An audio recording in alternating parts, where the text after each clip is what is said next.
Hello and welcome to this late afternoon, early evening, depending on where you live. Taste chat. We have two blended Scotch whiskies.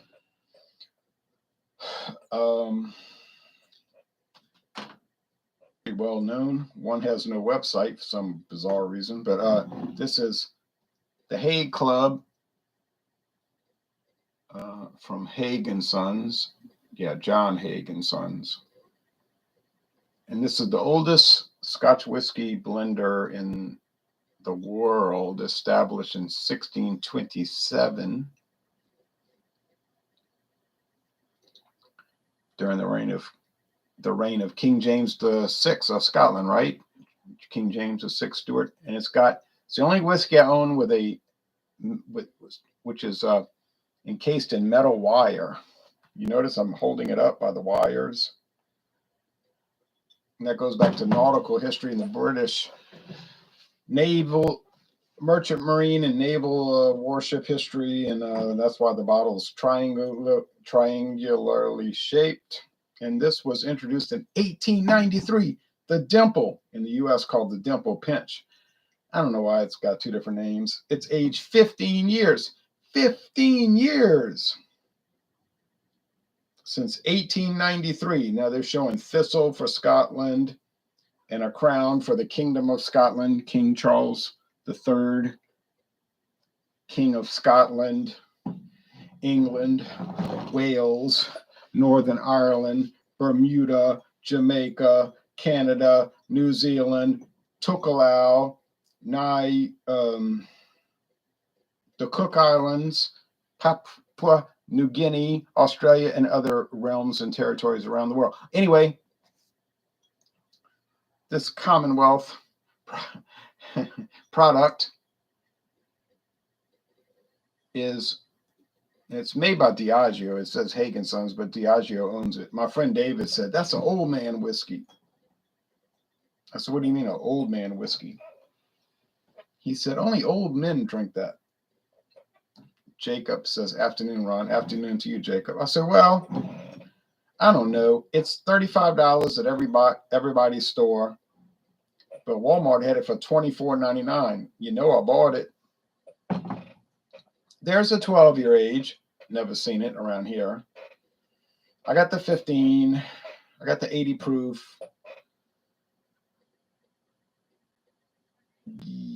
Yeah, there's an 86.6 proof and so forth, but try finding it. But they're around. They have Haig Club. There's a website for Haig Club, single grain whiskey.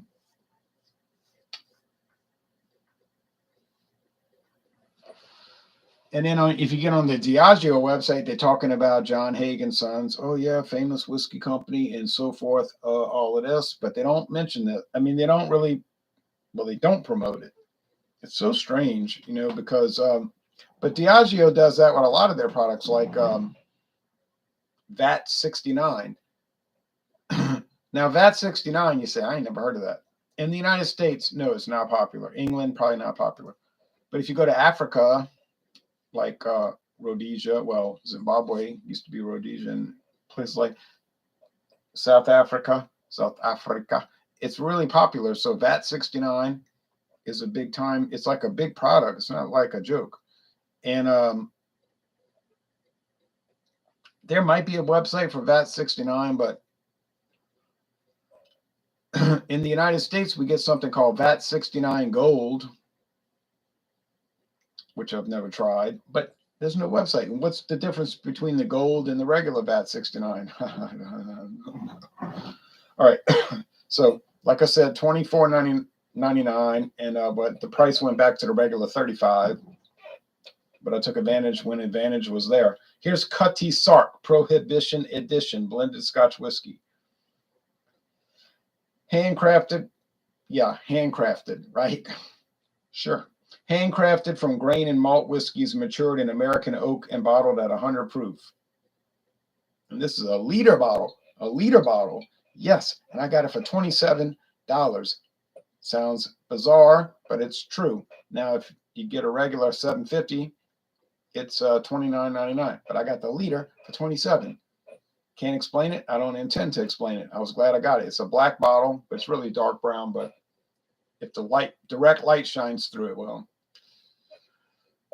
yeah, most of the time it's just going to be black.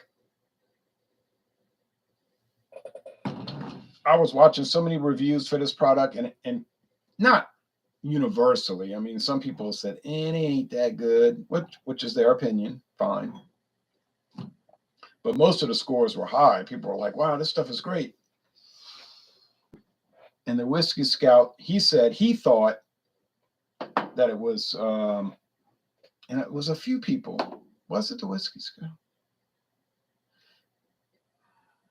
They were saying they thought it was a higher percentage of malt whiskey than normal. Like usually it's 80-20 blend, like 80% grain whiskey, 20% malt whiskey to give it some flavor, you know. But and he was saying, I don't know if it's made anymore. Well, it's still made because if you look on their website, they still have it on the website listed. And they have it at Total Wine. Yeah, so I'm not saying people buy it. I'm sure Cutty Sark, the regular green label, you know, the green bottle with the yellow label, one of the most popular whiskeys in the world, it probably outsells this 1,000 to 1. And I'm not being, like dramatic or exaggerationist. It probably literally outsells it 1,000 to 1. Because any bar in the world, they're gonna have Cutty Sark. The Prohibition Edition, yeah, not really. The 12-year age, which we don't even get in the United States, to my knowledge, nah. And some of the other variants, which like John and Illy and I saw this variant that was $250. But look, a lot of whiskey companies, beer companies, wine companies, they make products that they do not list. But they're there. We saw it on the shelf, $250. Cutty Sark wasn't obviously the Prohibition. It was some $250. I think it was like a 25-year age. Well, it's the same thing. Sazerac's got the doggone Royal Canadian, cheap whiskey, but they got the Royal Canadian Reserve blend, small batch. Yeah, that's what it's called, small batch. Don't list it. It's a very it's a relatively expensive product. It's not no $9.99.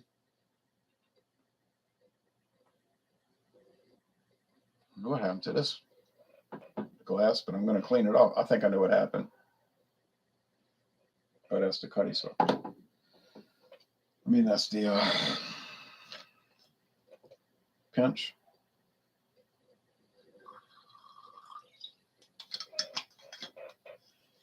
Go clean this glass off. I eat too much fried food, and it got. All right, Orangey, where are you?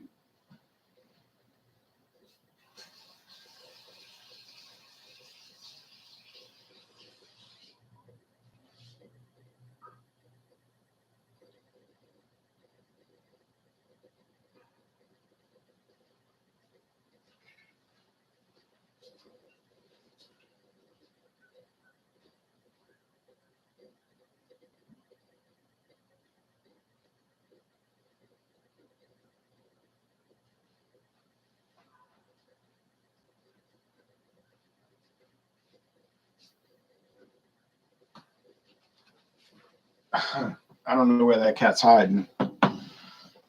It's a feral cat. They're not used to humans. And I read these articles. They said an orange female is very rare, and an all orange is very rare because most orange cats have a white underbelly. But this one's all orange. No orange, no white in an animal. I hope situation on Russia and Ukraine. That would be interesting. I did one before it flared up. I'm not sure how to do the video. I want to do the video. I'm not sure what to do in the video. If you understand what I'm saying, I'm confused about how to approach it. Although I know what I want to say, but yeah, let's let it go a few more weeks and see what happens because I got some ideas about it. I'm confused about it in some sense of it. So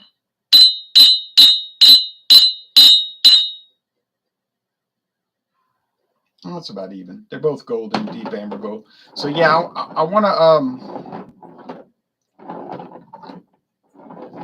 It's a tricky situation, so it could go like a lot of different ways. So I don't want to. I don't know what to say about it. I don't. It's be like if this was 1941, you know, like say this was let's pick a date, May 1941. May. Let's say it was May 1941, and you were saying make a video, right? make an internet video in May 1940. You know what I'm saying? Like what do you think about the situation, you know? And I would be saying, I don't know how this is going to turn out. It seems weird, you know. It's the whole situation is confusing. You don't know which way it's going to go. It's like two different wars going on at once. It's a strange thing. All right, but so anyway, but yeah, I agree. I want to make the video, but it's I really need to make a daily, you know, but people are not going to watch that. All right, here we go. So the famous Dimple Pinch, like my friend David said, the old man whiskey, famous all over the world, gets no advertising attention whatsoever, but there it is on the shelf everywhere you go. And Cutty Sark, I mean, who hadn't heard of that? So we got two classics, but not the Prohibition Edition. That's not a classic. That's a rarity, you know, relative rarity. All right. If I don't find that cat, I'm gonna be nervous. I don't know where she's. You got to watch her because she'll tear stuff up. You know, she's crazy. You know, not insane, but wild, feral, but tame mostly. You know.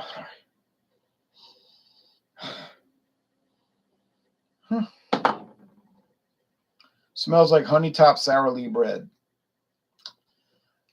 I think when I did the Dimple Pinch series versus everybody else, I kept saying that, right? Wasn't I saying that about Dimple Pinch that it tastes like honey top sour lee bread? I didn't go back and watch videos. I don't want to give myself any advantage on that. You know, I just want to go cold and say what am I tasting right now.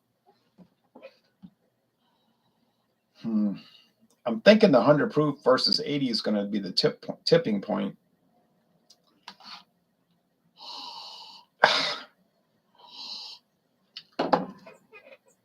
They're both bread city. I mean, if you don't like bread dough, bread crust,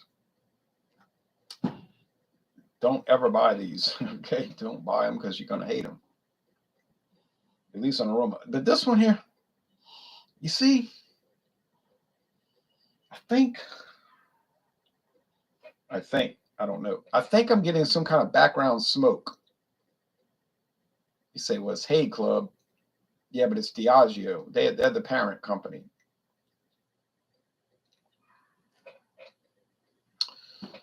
Johnny Walker, Buchanan's, the Dimple Pinch. Whoa. Seemed to me they all have this like underlying smoke thing. It's not profound. Well, I mean, with Johnny Walker Double Black, yeah, but I mean, but normally it's so hidden, or it's mostly hidden. But it's like they have a house style. Now you say, oh, they're getting all their single malts from the same places. Kalila, and all these others. Well, they might be. I don't know. They'll never say. So there's no use really worrying about it. The grain whiskeys, they got grain whiskey factories in Scotland and Ireland. They just pump it out all day long. Grain, alcohol, grain, and then they age it 3 years or more, but got to be at least 3 years. Is there varying qualities of that? I would assume there is, but it's probably not too profound because there's not that many grain whiskey distillers in Scotland and Ireland. I mean, they're huge, you know, and they just pump it out.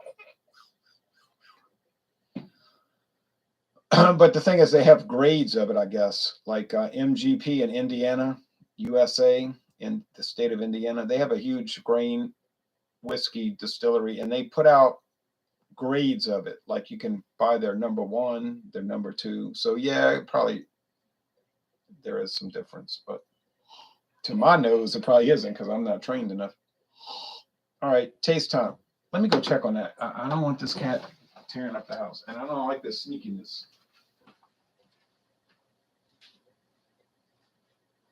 Oh, you can stay there.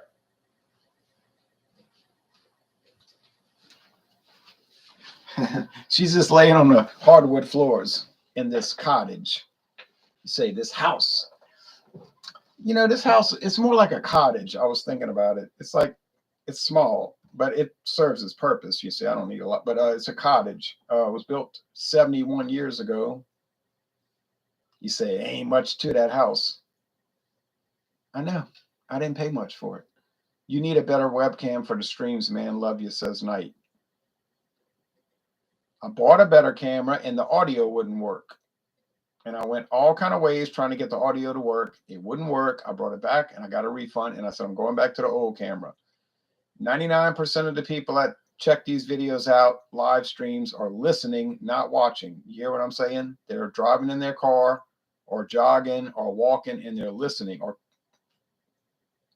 preparing their dinner or supper or lunch or breakfast. And they're not watching. They don't say, oh, I just got to see this guy sitting in a chair trying whiskey. You know, they don't need to see it because there's nothing to see. But they listen, you know, like a podcast. I'm tempted to just go no video, but I don't want to do that, you know. I know it's low def. I get that. It works. But, I mean, yeah, people tell me that, and I get it. I get it. Claude Diamond says, your cam is fine. Smiley face.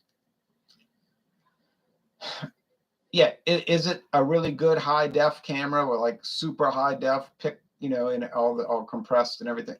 No. But then the question to ask is, but why would it need to be? Because what are you looking at? It's nothing to see.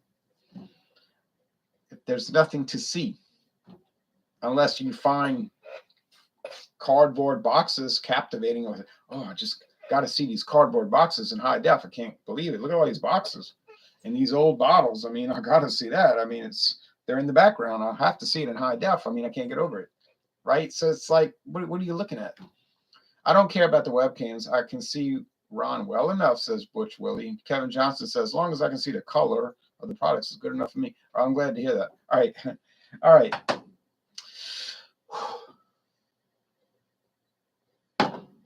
These comments coming in fast and furious. I've been wondering, Ron, what's in those boxes, if you don't mind me asking? Thousands of comic books. As long as I can see the color. Oh, your content and honest reviews are why we watch, says Claude. I am honest. I might aggravate people. And I'm sorry. If I get people angry, I'm sorry. But I'm honest. I'm telling you the truth. You say, well, what you're saying is true, but I hate it. Okay, fine. But at least I'm telling you the truth. I'm just saying it would be really nice to see your handsome face in 4K quality.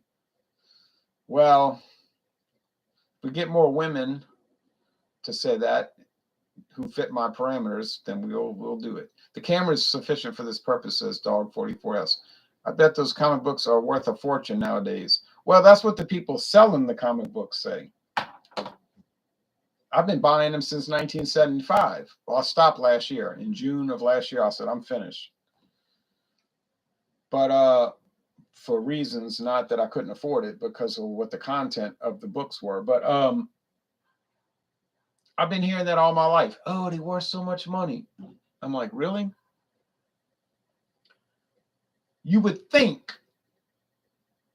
after 45 years, somebody would have offered me some money for them. But guess how many times I've been offered money for them? You know, this big time money. You want to take a guess? Want to guess? Oh, yeah, they're worth a lot of money, according to the people trying to sell the stuff. Think about it. You say, wow, don't you think a flimsy, cheaply made comic book magazine made 45 years ago is worth a lot. That sold for 20 cents, 25 cents, 30 cents. Well, 45 years ago it was 30 cents. Okay, 30 cents.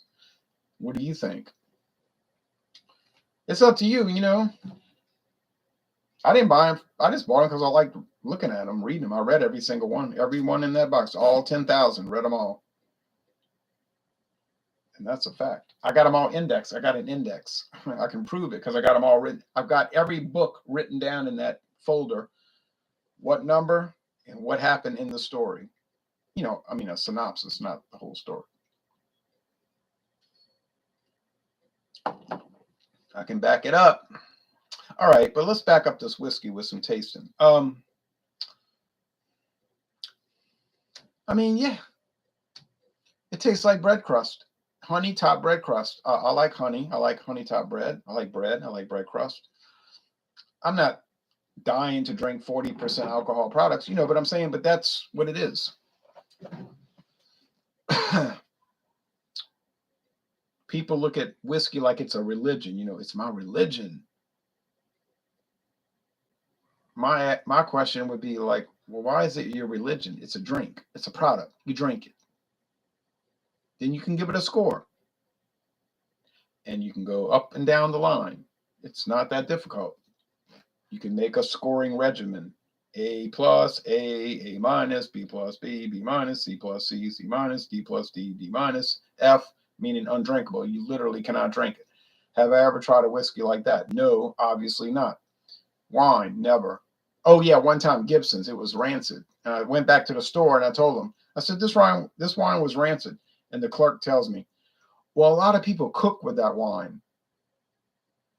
I was trying to figure out how the fact that it was rancid was related to the fact that people cooked with it. But I said, okay, it's a thoroughly bizarre answer, but not totally surprising.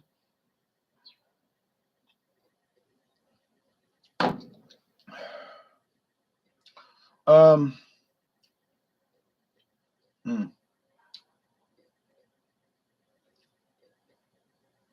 To me, it's a hobby. It's not a religion.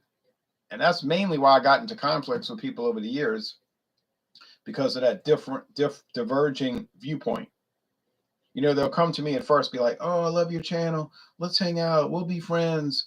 I'm like, okay. But then, you know, it gets down to it. And then it's like, well, it's their religion and it's just my hobby. And it leads to a conflict because they're like, how dare you say that about that product? And I said, well, that's the way I felt about it. And then they talking about me behind what other people, you heard what he said. I'm like, I know you're talking about me because some of the people at your little party was reporting back to me. They were there. Oh, you heard about that? I said, yeah, you thought I wasn't going to find out? You know, it's that kind of thing. And it's like, what is your major malfunction? It's a product. You're drinking it. And then they'll say, well, you said that about politics. You didn't come to me because you said you agreed with me in politics. I thought we were talking about whiskey. What is all of this political stuff? You know, it's like this whole lack of perspective, this like profound lack of perspective, the way I see it. It's like, I don't care about your politics. I don't know what your religion is. I don't know who you married. I don't know what kind of spaghetti sauce you like to use. It's insanity, really. But I've run across it over the years. Now you say, well, everybody that does video reviews is not insane. They're not all insane. Some are just troubled, you know what I'm saying? But some are like really crazy, you know, crazy. I can't say they hear voices and see things, but they should. I would rather if they heard voices and saw things because I could give them an excuse.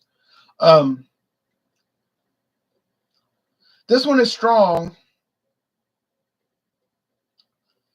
It's stronger than I would think a regular old Scotch whiskey should be.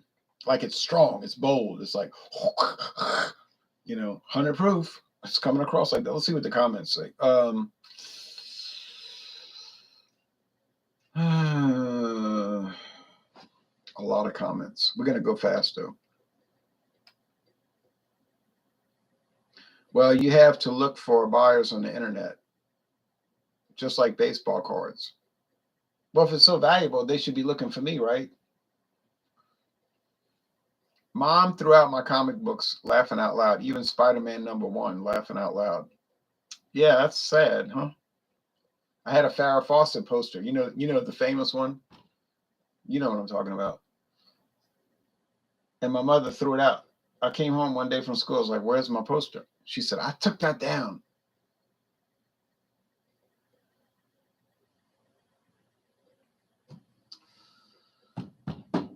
And I got that when I was 8 years old. But I was like 10 years old when she took it down, or 9. And I said, "You don't understand why I got that poster."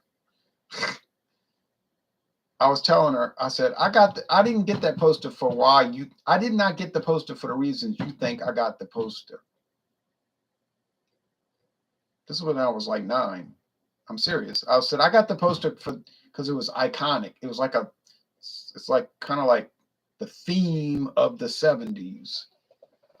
But she didn't like it. I said, it's bigger than that, but it's gone, it was thrown away. But I was so perturbed behind that. Then she threw away my Falstaff interactive sign. I had one of those, you plug it in and it lights up and it makes bubbles. It was a Falstaff mug and said, "Falstaff, we're all in this together." And it made bubbles like it was like the bubbles in the beer. I bought it for 50 cents at a garage sale, and I swear that thing worked perfect. And I would light it up and I'd be in my room and I would be looking at it and I was like, "Oh, this is so Americana." And one day I came home and she threw it out. I said, "What happened to the Falstaff?"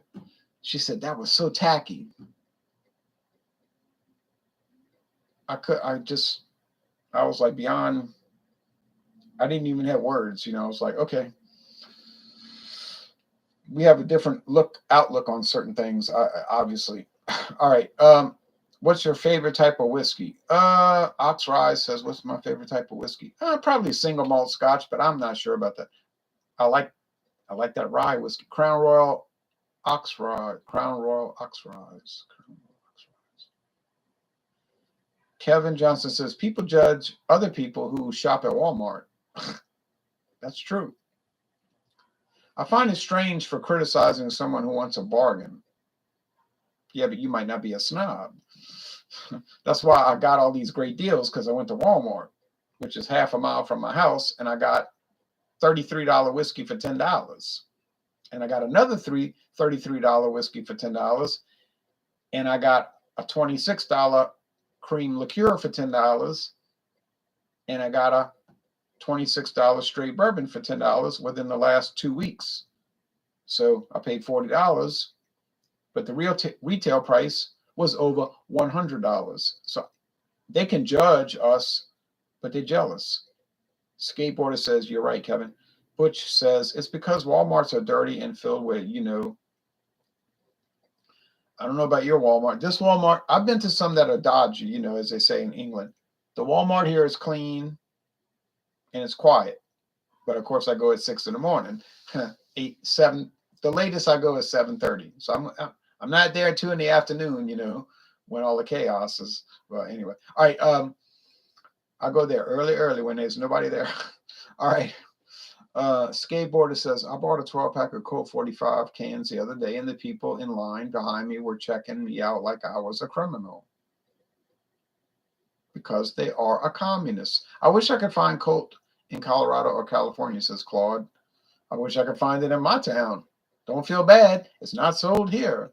That is what turns me off about some reviewers. Lack of tolerance," says Dog 44S.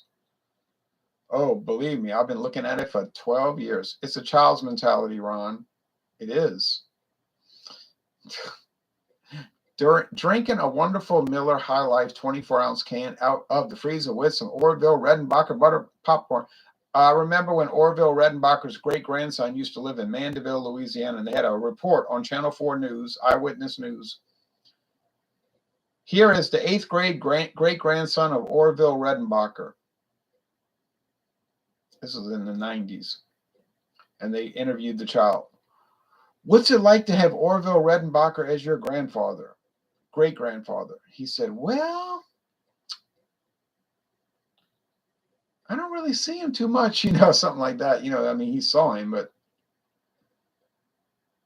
it's kind of funny. Nice, Claude. Knight says, have you ever tried Seagram's 7 Crown whiskey? Oh, many times, and I did numerous reviews with it, with taste challenges. Oh, yeah, I got a bottle in the cabinet. I haven't had much whiskey except that. It's all we have over at my house. I have a bottle of it, and I've done many taste challenges with it, and it always does well. I like 7 Crown. Matt Penner says, drinking some tall cans of Molson Dry. Well, of course, you must be in Canada. We don't get that here. Skateboarder says, love Molson Golden. We don't get that here. Although it is contract. Well, not contract because they own it, but it's made in Colorado now. Also, Tetolestal says, do a revisit of Inverhouse budget Scotch. Well, actually, I have Inverhouse coming up in about 2 days. So get ready. That's been on the market since like, what, 1960? Would love to have that Falstaff sign up.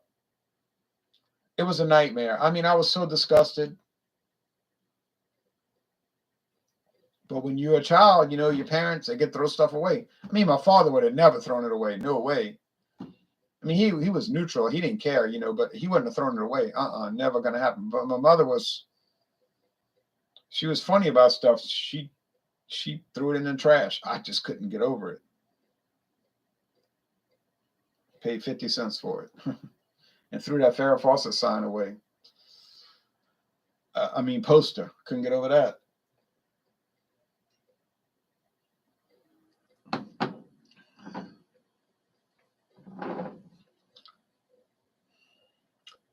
This is so much milder.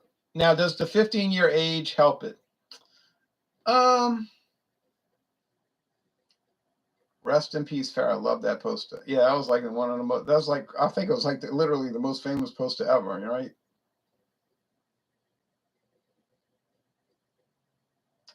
But she hated it, boy. She hated that damn poster. All right. I was watching an interview about Charlie's Angels, and one of the women said every episode they had us running. She's like, every episode of Charlie's Angels you ever watch, they running. No matter what the scenario is, they got to run, And they always had Mustang 2s. Farrah Fawcett drove that white Mustang 2 King Cobra. Not King Cobra. I'm sorry, she didn't have a King Cobra. Just a regular Cobra 2. A white Mustang Cobra 2 with the blue trim. I mean, it's pretty obviously sponsored by Ford. They're not going to drive Mustang 2s everywhere just because it's Charlie's Angels. If it wouldn't have been sponsored, they'd have been driving Chevrolet Malibus probably, or Chevelles. Oh yeah, they should have driven Chevelles. All right. Chevy Chevelle. But they never drove a Chevelle. They drove Mustang 2s only. All right.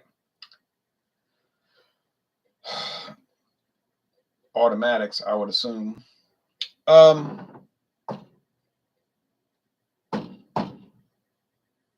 That's got to be the Dimple Pinch because it's too mild. It is. Haha. So, okay. So the question is: the Dimple Pinch better or worse than the Cutty Sark Prohibition Edition? It's not better or worse. Okay. So the price is about the same in a normal situation, and I live in an abnormal situation where I get prices that are like ridiculously low many times. The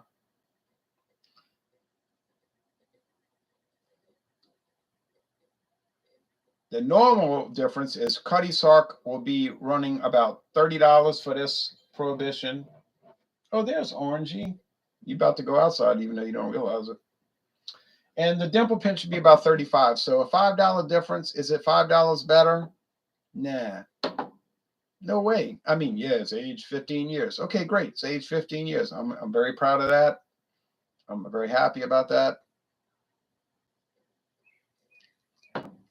but it's still ordinary. I mean, it's good ordinary. Don't get me wrong. Is Dimple Pinch a good solid Scotch whiskey that you would like enjoy every day if you had it as a standby? Yeah. Oh yeah. It's like perfect, you know. But old school. You understand what I'm saying? It's not new school. It's just the old type. You say you mean regular? Yeah, regular. Um, but super solid, no problems.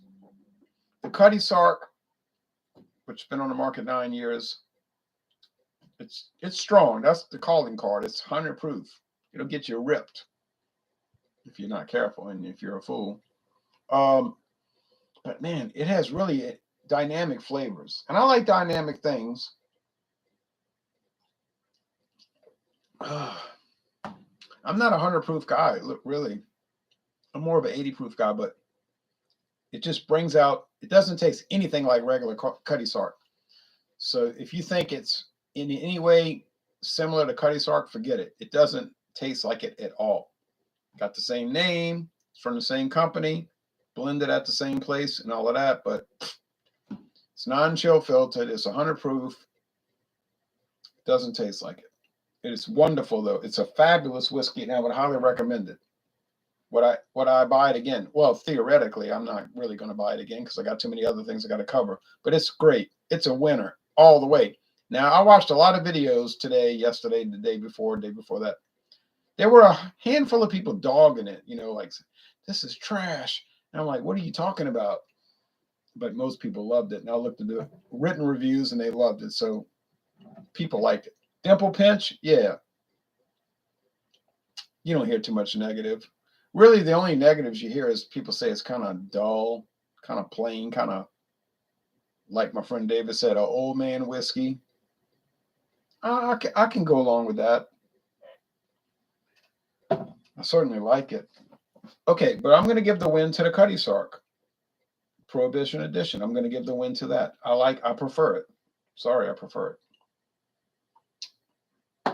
Would I like to try the Hay Club single grain from the same people? Of course, I'd like to try it. I plan to try it, but I might be 90 years old. All right, let's see the comments.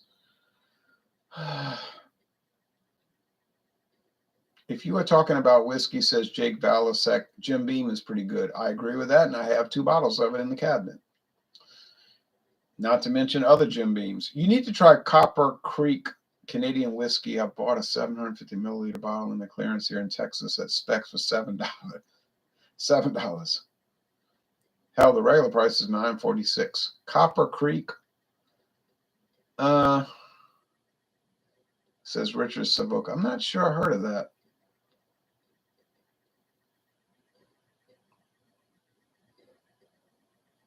But I would try it. I have the Copper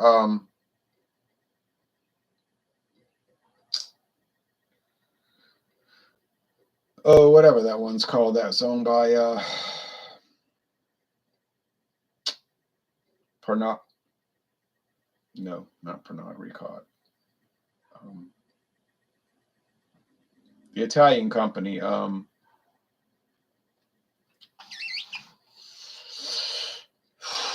They own it now. 40 Creek. 40 Creek. Yeah, I have that 40 Creek. A lot of running in Baywatch. Also, I wonder why. Claude Diamond said, I never watched Baywatch. A lot of running, right? Do a Copper Creek versus Crown Royal in 40 Creek. Well, I mean, I have to find it. What's the most expensive drink you've ever had? Curious, says Oxrise. Johnny Walker Blue Label, $226 for the 1 bottle plus tax. I have a 1998 Boss Shinoda Mustang GT convertible, 98. Supercharged 5-speed, great for its time, extremely rare, especially in the bright Atlantic blue. Boss Shinoda. That must have been a contract product. I know Mustang Ford did a lot of contracts with McLaren in the 80s and 90s.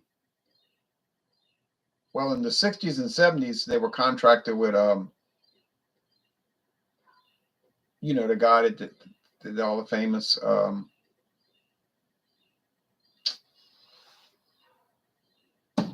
you know what I'm talking about.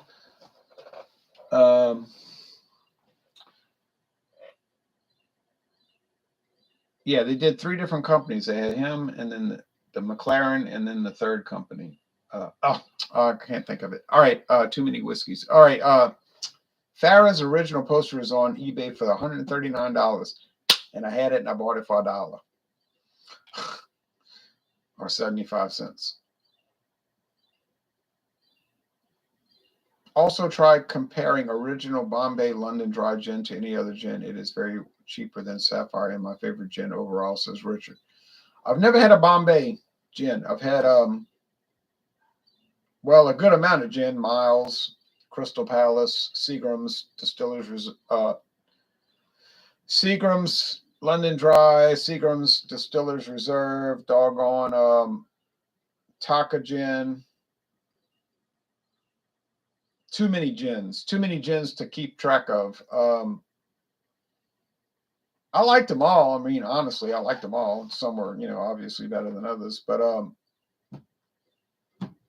I'm not really a gin guy.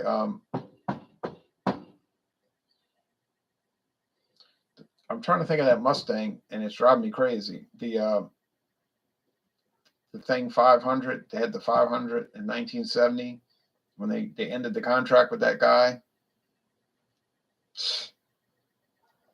Can't stand it. As soon as I shut the video off, I'll think of it, you know. Great to see you again, says Angelo. You early this morning around 3. Yeah, I was out early. I was doing videos early, yeah. All right, well, it's time to go watch baseball. Shelby, yeah, Carroll Shelby. Boy, it drives me mad when I can't remember those things. Carroll Shelby. I watched videos with him. He did the Shelby Mustangs.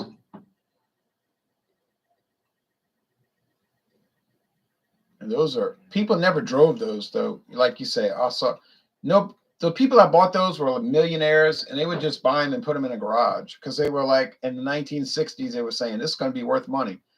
I'm not against that, okay, but that's what was happening. They were buying those Shelby 500s, and they would just put them in a garage.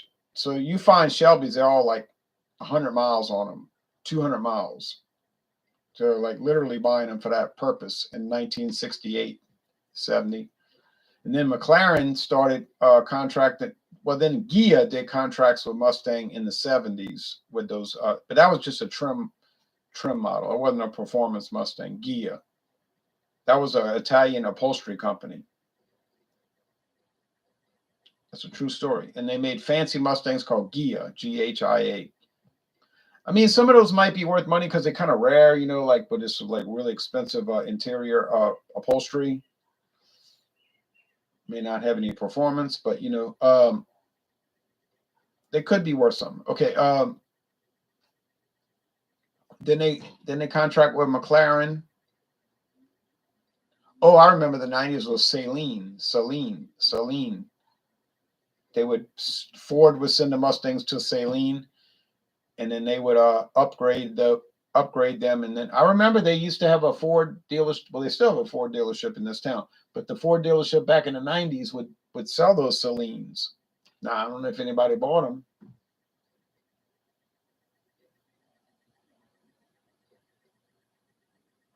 Okay. Or am I going live again early morning? Well, maybe Thursday, yes. Thanks, Jay. See you on Fandango Friday. You're welcome, Claude. I'm about to get off of this. I'm going to watch baseball. Gia. Yeah, the Gia, Ghia, Gia. I don't know if that company's still in business, but they were a famous upholstery. They just did. And if you remember Carroll Shelby, when he lost the contract with Ford, he said, "Oh well." So he went to Dodge. And remember, they made all those Dodge Challenger Shelbys in the 1980s. Yes. Steve Saleen says, "Dog. Justice is frozen in time." Well, who's your team? Well, don't worry about my team because the White Sox have been eliminated. I guess y'all better worry about the Yankees and the Mets and the Braves and the Dodgers And the brewers, well, maybe you better not worry about them too much. Don't look like they're going anywhere fast. All right, but thanks everybody. So the winner in this long video, but it was an exciting video, the Cutty Sark, the Cutty.